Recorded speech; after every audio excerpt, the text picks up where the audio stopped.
ఏపీలోని కూటమి ప్రభుత్వం 6 నెలలు గడవక ముందే మరోసారి కరెంటు ఛార్జీలు పెంచేందుకు సిద్దమైందన్నారు మాజీ మంత్రి కాకాని గోవర్ధన్ రెడ్డి. ఎన్నికల్లో 5 సంవత్సరాల వరకు కరెంటు ఛార్జీలు పెంచనని చెప్పిన బాబు అధికారంలో రాగానే బాదుడే బాదుడు కార్యక్రమాన్ని మొదలుపెట్టారని మండిపడ్డారు. బాబు షూరిటీ బాదుడు గ్యారంటీ అన్న నినాదంతో కూటమి ప్రభుత్వం ముందుకు సాగుతోందని విమర్శించారు. చంద్రబాబు నాయుడు ఏ విధంగా మాట్లాడాడు, కూటమి ప్రభుత్వం ఏర్పడిన తర్వాత మరొకసారి ఆంధ్ర రాష్ట్ర ప్రజానీకానికి కరెంటు మోత మోగిస్తున్నటువంటి సందర్భంలో ఎన్నికలకు ముందు చంద్రబాబు నాయుడు ఏ విధంగా మాట్లాడాడు,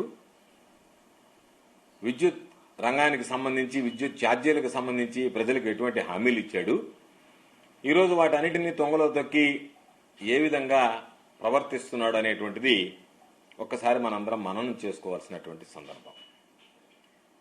సూపర్ 6 హామీలు ఏదైతే చంద్రబాబు నాయుడు పదే పదే చెప్పాడో, పదే పదే వీటిని అమలు చేస్తానని చెప్పి ప్రకటించాడో, వాటికి తూట్లు పొడవడం ఒక వంతైతే, మరొకటి ఇప్పటికే దాదాపుగా ఒకసారి కరెంటు ఛార్జీలు దీపావళి శుభ సందర్భంలో వడ్డించినటువంటి చంద్రబాబు మరొకసారి సుమారు 9,412 కోట్ల రూపాయల కరెంటు ఛార్జీలు వడ్డింపులకి ఈరోజు రంగం సిద్ధం చేసి ప్రజల మీద పెనుభారాన్ని మోపడానికి ప్రయత్నం చేస్తున్నాడు.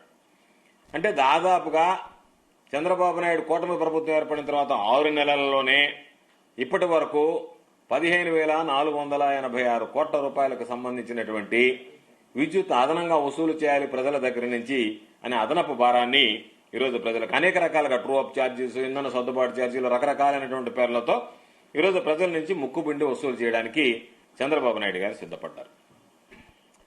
ఒకసారి ఈరోజు చంద్రబాబు నాయుడు మాట్లాడుతున్నాడు, వైఎస్ఆర్ కాంగ్రెస్ పార్టీ ప్రభుత్వంలో తీసుకున్నటువంటి అనేక కార్యక్రమాల వల్ల ఈరోజు ఈ విద్యుత్ ఛార్జీలు భారం పడుతుందని చెప్పాడు. చంద్రబాబు నాయుడు మాట్లాడేటువంటి ప్రతి మాట వైఎస్ఆర్ కాంగ్రెస్ పార్టీని, జగన్మోహన్ రెడ్డి గారిని తలుచుకుంటే తప్ప చంద్రబాబుకి, కూటమి పెద్దలకి నిద్ర పట్టేటువంటి పరిస్థితి లేదు. కాబట్టి మీరు చేసినటువంటి ప్రతి పొరపాటు, మీరు ప్రజలను మోసం చేయాలనుకున్నటువంటి ప్రతిసారి జగన్మోహన్ రెడ్డి గారి మీద ఆ నిందలు మోపడానికి మీరు సిద్ధపడడం, దానికి అనుకూలంగా కొంత పచ్చ మీడియా బాగా ఓదరం అనేటువంటిది ఆంధ్ర